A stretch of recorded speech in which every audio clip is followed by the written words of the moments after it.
വിശാലിനിയുടെ ഇന്നത്തെ എപ്പിസോഡ് ആരംഭിക്കുമ്പോൾ രാജീവ് ശാരികയെ ഫോൺ ചെയ്ത് ചോദിക്കുകയാണ്, താൻ എന്താടോ എൻ്റെ പൊസിഷൻ ഒന്നും മനസ്സിലാക്കാത്തത്. അന്നേരം ശാരിക പറയുകയാണ്, ഒരു രാത്രി കൊണ്ട് എന്നെ മറന്നുപോകുന്ന ആ പൊസിഷൻ എനിക്ക് മനസ്സിലാകുന്നില്ല സാർ. അതും കല്യാണം കഴിച്ചതിൻ്റെ അന്നു തന്നെ. മറന്നു പോയതൊന്നും അല്ല ശാരികയെ, ഞാനിവിടെ കുറച്ച് തിരക്കിലായിരുന്നോ. ഫോൺ അറ്റൻഡ് ചെയ്തപ്പോൾ ഡിസ്പ്ലേയിലെ പേര് ഞാൻ ശ്രദ്ധിച്ചില്ല.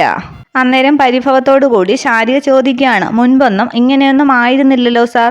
പേര് ശ്രദ്ധിച്ചില്ലെങ്കിലും ശാരികയുടെ സ്വരം സാറിന് മനസ്സിലാകുമായിരുന്നല്ലോ. എനിക്ക് വേണ്ടി നീക്കി വയ്ക്കാൻ അന്നൊക്കെ സാറിന് ഒരുപാട് സമയവും ഉണ്ടായിരുന്നോ? കല്യാണം കഴിഞ്ഞാൽ കാൽച്ചുവട്ടിൽ കിടക്കേണ്ടവളാണല്ലോ ഭാര്യ. അവളെ പിന്നെ എപ്പോൾ വേണമെങ്കിലും വിളിക്കാം, വിളിക്കാതിരിക്കാം എന്നൊക്കെ തൻ്റെ സങ്കടങ്ങൾ രാജീവിനോട് പറയുകയാണ് ശാരിക. അതേസമയം ശാരിക ഈ ഫോണൊക്കെ ചെയ്യുന്നത് ശ്രദ്ധിച്ചുകൊണ്ട് അതിലേ നടന്നു പോവുകയാണ് ശാരദാമ്മ. ഇതെല്ലാം കൂടി കേട്ട് ആകെ ദേഷ്യം വരികയാണ് രാജീവിന്. രാജീവ് പറയുകയാണ്, എൻ്റെ ശാരികയെ, ഇവിടെ ഒരാൾ സഹായത്തിന് ഞാൻ മാത്രമേ ഉള്ളൂ. എല്ലാം കൂടി ഞാനിവിടെ ടെൻഷൻ അടിച്ച് നിൽക്കുകയാണ്. അമ്മാവന് പ്രായമായത് അറിയാമല്ലോ. ആരോഗ്യമുണ്ടെങ്കിലും പലതും കൈകാര്യം ചെയ്യാനുള്ള ലോകപരിചയമൊന്നും അദ്ദേഹത്തിനില്ല. ഓരോ ഡിപ്പാർട്ട്മെൻറ്റിലും ഉള്ള ഡോക്ടർമാർ മാറി മാറി പരിശോധനയ്ക്ക് വരും. അവരൊക്കെ ഡിസ്ക്രൈബ് ചെയ്യുന്ന മെഡിസിൻസൊക്കെ വാങ്ങണം. പല ബിൽഡിങ്ങിലും കയറിയിറങ്ങി ടെസ്റ്റിൻ്റെ റിസൾട്ടൊക്കെ വാങ്ങിക്കണം. അതിനിടയ്ക്ക് ഫീസ് പേയ്മെൻറ്റും അടയ്ക്കണം. അതിനിടയിൽ ബന്ധുക്കളുടെയും നാട്ടുകാരുടെയും അന്വേഷണവും. അതിനൊക്കെ ഞാൻ മറുപടിയും പറയണം. ഇതെല്ലാം കേട്ട് എന്ന് കരുതിയെന്ന് ചോദിക്കുകയാണ് ശാരിക. അതേസമയം രാജീവിൻ്റെ സംസാരമൊക്കെ ശ്രദ്ധിച്ചുകൊണ്ട് അവിടേക്ക് അമ്മാവൻ വരുമ്പോൾ ഞാൻ കുറച്ച് കഴിഞ്ഞ് വിളിക്കാമെന്ന് പറഞ്ഞ് ഫോൺ കട്ട് ചെയ്യുകയാണ് രാജീവ്. തുടർന്ന് അമ്മാവൻ ആരാ വിളിച്ചതെന്ന് ചോദിക്കുമ്പോൾ കോളേജിൽ നിന്നാണെന്ന് പറയുന്നു. എന്നിട്ട് അങ്ങനെ തോന്നിയില്ലല്ലോ എന്ന് അമ്മാവൻ വീണ്ടും പറയുമ്പോൾ രാജീവ് ആകെ പരിങ്ങി പറയുകയാണ്, ഒരു ലേഡി ലെക്ചറാണ് വിളിച്ചത്. അമ്മയ്ക്ക് എങ്ങനെയുണ്ടെന്ന് അറിയാനാണ് വിളിച്ചത്. തുടർന്ന് രാജീവ് പോകാനൊരുമ്പോൾ അമ്മാവൻ പിടിച്ചു നിർത്തി ചോദിക്കുകയാണ്, വല്ലതും ഉണ്ണാനും ഉടുക്കാനും ഒക്കെയുള്ള കുടുംബത്തിലുള്ളതാണോടാ? ആര് എന്ന് ചോദിക്കുമ്പോൾ അമ്മാവൻ വീണ്ടും പറയുകയാണ്, ആ ലേഡി ലെക്ചറർ ആണോ? അതെ, എല്ലാം ഉള്ള കുടുംബത്തിൽ തന്നെയാണ്. 55-നടുത്ത് പ്രായവുമുണ്ട്. വേണമെങ്കിൽ അമ്മാവന് വേണ്ടി ഞാനൊന്ന് ആലോചിക്കാം. അത്രയും പറഞ്ഞ് ദേഷ്യപ്പെട്ട് രാജീവ് പോകുമ്പോൾ ഇവനിത് എന്തു പറ്റിയെന്നും പറഞ്ഞ് ആലോചിച്ച് നിൽക്കുകയാണ് കൃഷ്ണൻകുട്ടി അമ്മാവൻ. അതേസമയം വിഷമിച്ചിരിക്കുന്ന ശാരികയോട് ശാരദാമ്മ വന്ന് തിരക്കുകയാണ്, ആരായിരുന്നു മോളെ ഫോണിൽ? നീ ആരോടോ വാദിക്കുകയും തർക്കിക്കുകയും ഒക്കെ ചെയ്യുന്നത് കേട്ടല്ലോ. എൻ്റെ ഭർത്താവ് എന്ന് പറഞ്ഞിട്ട് ശാരിക പോകാൻ തുടങ്ങുമ്പോൾ ശാരികയെ പിടിച്ചു നിർത്തുകയാണ് ശാരദാമ്മ. എന്നിട്ട് എന്തു പറഞ്ഞു രാജീവ് സാറ്? അന്നേരം ശാരിക പറയുകയാണ്, ഒന്നും പറഞ്ഞില്ല, പെട്ടെന്നങ്ങ് കട്ട് ചെയ്തു. എന്നോട് സംസാരിക്കാൻ സമയമില്ല എന്ന്. വീണ്ടും ശാരിക പോകാൻ തുടങ്ങുമ്പോൾ പിടിച്ചു നിർത്തി ശാരദാമ്മ ചോദിക്കുകയാണ്, നീ വേറെന്തൊക്കെയോ പറയുന്ന കേട്ടല്ലോ. എവിടെയൊക്കെയോ കൊടി നാട്ടുന്ന കാര്യമൊക്കെ പറഞ്ഞല്ലോ. ഭർത്താവിനോട് ഇങ്ങനെയാണോ മോളെ സംസാരിക്കേണ്ടത്? അത് കേട്ട് ആകെ ദേഷ്യപ്പെടുകയാണ് ശാരിക. അമ്മ എന്താ എന്നെ മനസ്സിലാക്കാത്തത്? നിന്നെ ഞാൻ മനസ്സിലാക്കുന്നുണ്ട്, അതുപോലെ രാജീവ് സാറിനെയും. നമ്മളെ എല്ലാവരും മനസ്സിലാക്കണമെന്ന് വാശി പിടിച്ചാൽ പോരാ, നമ്മളും മറ്റുള്ളവരെ മനസ്സിലാക്കണം. അമ്മയ്ക്ക് ഹാർട്ട് അറ്റാക്കാണ് എന്ന് കേട്ടാണ് സാർ ഇവിടെ നിന്നും ഇറങ്ങിപ്പോയത്. അന്നേരം വിജയലക്ഷ്മിക്ക് എങ്ങനെയുണ്ടെന്ന് നീ ഇപ്പോൾ വിളിച്ചപ്പോൾ അന്വേഷിച്ചോ? അത് എന്ന് പറഞ്ഞ് വിൽക്കുകയാണ് അന്നേരം ശാരിക. തുടർന്ന് ശാരദാമ്മ പറയുകയാണ്, ഇല്ല, നീ അന്വേഷിച്ചില്ല. അതാണ് നമ്മൾ പെണ്ണുങ്ങളുടെ ഒരു കുഴപ്പം. എല്ലാവർക്കും ഞാൻ മാത്രമേ ഉള്ളൂ. കല്യാണം കഴിഞ്ഞാൽ നീയും ഞാനുമല്ല, രണ്ടും കൂടി ചേർന്ന് നമ്മൾ. അങ്ങനെ ആകണം ജീവിതം എന്നൊക്കെ പറഞ്ഞ് ശാരികയെ ഉപദേശിക്കുകയാണ് ശാരദാമ്മ. പ്രേമിക്കുമ്പോൾ കണ്ണ് കാണില്ല എന്ന് പറയുന്നത് ശരിയാണ്. അപ്പോൾ നമ്മൾ മറ്റുള്ളവരുടെ ചിലവിലാണ് ജീവിക്കുന്നത്. പക്ഷേ കല്യാണം കഴിയുമ്പോൾ ഭാര്യയും ഭർത്താവും മാത്രമായി പതിയെ പതിയെ ഒറ്റപ്പെടും. അവിടെ നമ്മുടെ വരുമാനം നമ്മൾ തന്നെ കണ്ടെത്തണം. യഥാർത്ഥ ജീവിതത്തിൻ്റെ വാതിൽ തുറക്കുന്നത് അവിടെയാണ്.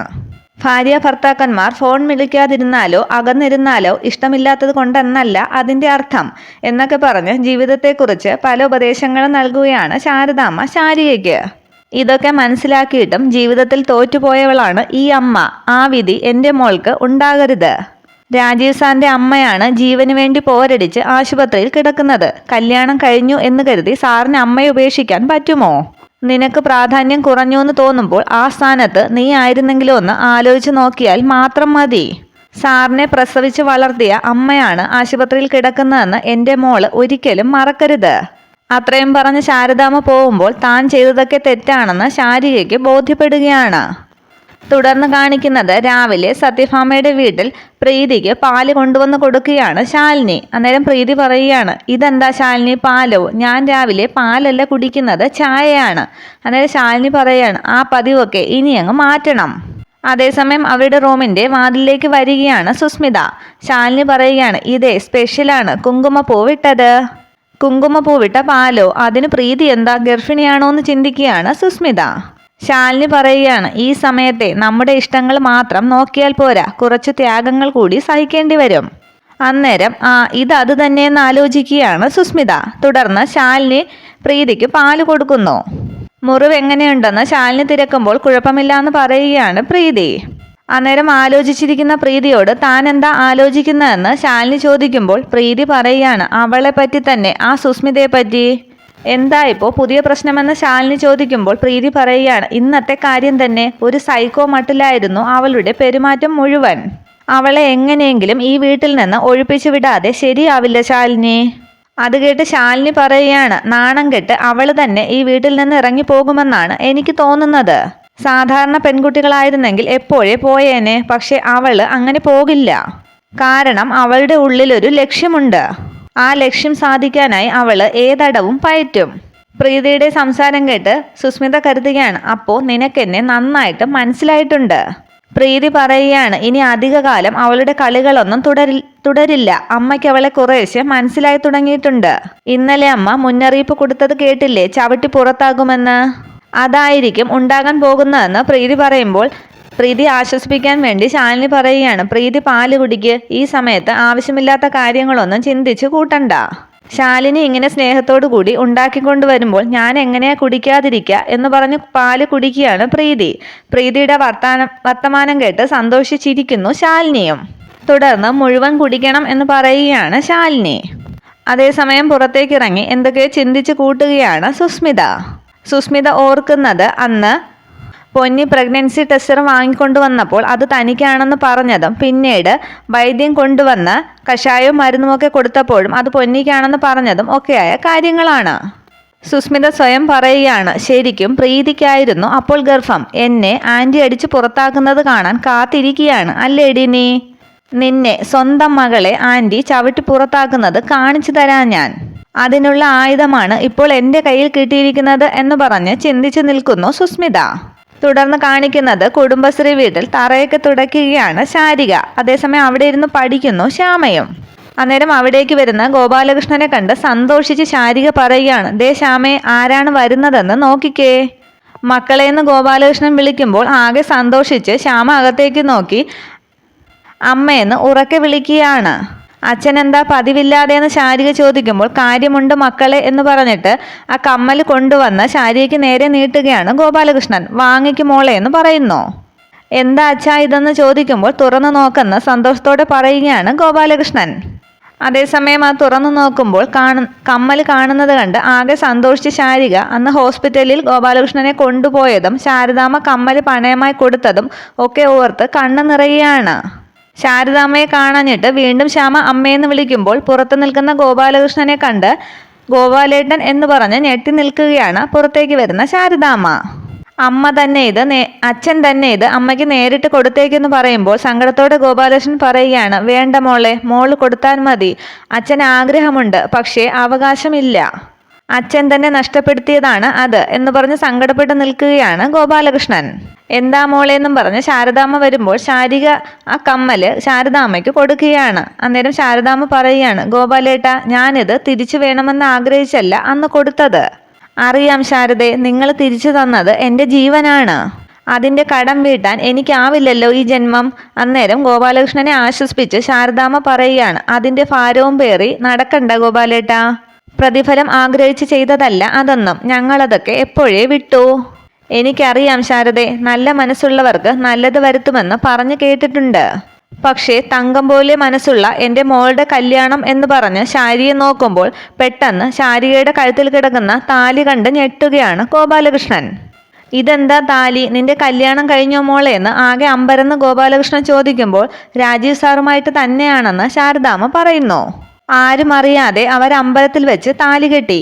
അപ്പോൾ രാജീവിന്റെ വീട്ടുകാർക്ക് അറിയില്ലേ ഇക്കാര്യമെന്ന് ഗോപാലകൃഷ്ണൻ ചോദിക്കുന്നു. സാറിന്റെ അമ്മയ്ക്ക് ഹാർട്ട് അറ്റാക്ക് ആയിട്ട് കിടക്കുകയാണ്. വീട്ടിൽ വിവരമറിയിക്കാം എന്ന് പറഞ്ഞിട്ടാണ് സാർ ഇവിടെ നിന്നും പോയത്. അങ്ങനെ ശാരദാമ്മ പറയുമ്പോൾ ഗോപാലകൃഷ്ണൻ പറയുകയാണ്, അറിയിച്ചില്ലെങ്കിൽ എത്രയും പെട്ടെന്ന് തന്നെ അതറിയിക്കണം. വീട്ടുകാരുടെയും നാട്ടുകാരുടെയും എല്ലാവരുടെയും അനുഗ്രഹത്തിലും ആശീർവാദത്തിലും വേണം പുതിയ ജീവിതം തുടങ്ങാൻ. അത് തലയാട്ടി സമ്മതിക്കുകയാണ് ശാരിക. വീണ്ടും ഗോപാലകൃഷ്ണൻ പറയുകയാണ്, അമ്മയുടെ വിധി മോൾക്കുണ്ടാകരുത്. നടുക്കടലിൽ വീണുപോയാൽ കൈപിടിച്ച് കയറാൻ ഒരു കച്ചിത്തുരുമ്പെങ്കിലും വേണം. അത് കേട്ട് സങ്കടപ്പെട്ട് ഗോപാലകൃഷ്ണന്റെ കൈ ശാരിക പിടിക്കുമ്പോൾ ഗോപാലകൃഷ്ണൻ പറയുകയാണ്, മഷിത്തണ്ട് കൊണ്ട് എഴുതുന്ന സ്ലേറ്റ് അല്ല, പേന കൊണ്ട് എഴുതുന്ന കടലാസാണ് ജീവിതം. ഒരക്ഷരം തെറ്റുണ്ടായി വെട്ടിക്കളഞ്ഞാലും ഒരു വൈകൃതമായി എന്നേക്കും അത് അവിടെ തന്നെ കിടക്കും. കൂട്ടിയ കണക്കിൽ ഒന്ന് പിഴച്ചാൽ മൊത്തം പിഴയ്ക്കും. അക്ഷരത്തെറ്റുകൾ നിറഞ്ഞ ഒരു ജീവിതമാണ് അച്ഛൻ്റെ പുസ്തകം. അതുകൊണ്ട് എൻ്റെ മക്കൾ പഠിക്കണം, അങ്ങനെ ആകാതിരിക്കാൻ. അച്ഛൻ അധിക സമയം നിൽക്കുന്നില്ല. ഹോട്ടലിൽ ഒഴിവുള്ള സമയം നോക്കി വന്നത് ആരുടെയും കണ്ണിൽ പെടാതിരിക്കാൻ വേണ്ടിയാണ്. ആവശ്യമില്ലാത്ത ചില സംശയങ്ങൾ തുടങ്ങിയിട്ടുണ്ട് രാജേശ്വരിക്ക്. ഒപ്പം ആ ബാലചന്ദ്രന്റെ കയ്യൂക്കിന്റെ പിന്തുണയും. അച്ഛൻ്റെ ശരീരത്തിനും മനസ്സിനും ഒക്കെ വയസ്സായി. നിങ്ങൾ എന്നെ മരണത്തിൽ നിന്നും രക്ഷിക്കുകയാണ് ചെയ്തത്. പകരം നിങ്ങൾ ഒന്നും ആഗ്രഹിക്കുന്നുമില്ല. പക്ഷേ എൻ്റെ ജീവിതം എൻ്റെ മരണം ആഗ്രഹിക്കുന്നവരുടെ കൂടെയാണ്. അവർക്കെൻ്റെ സ്വത്ത് മാത്രം മതി. നാളെ ഗോപാലകൃഷ്ണൻ മരിച്ചു എന്ന് കേട്ടാൽ എൻ്റെ മക്കള് സങ്കടപ്പെടരുത്. അച്ഛനത് അർഹിക്കുന്നു എന്ന് കൂട്ടിയാൽ മതി. അത് കേട്ട കരയുകയാണ് ശാരികയും ശ്യാമയും. സങ്കടപ്പെട്ടു തന്നെ നിൽക്കുന്നു ശാരദാമ്മ. അച്ഛാന്നും പറഞ്ഞ് വീണ്ടും കരഞ്ഞ് ശാരിക ഗോപാലകൃഷ്ണന്റെ കൈ പിടിക്കുമ്പോൾ ശ്യാമയും ചേർത്ത് പിടിച്ച് ശ്യാമയുടെ നെറ്റിയിലൊരു മുത്തം കൊടുക്കുകയാണ് ഗോപാലകൃഷ്ണൻ.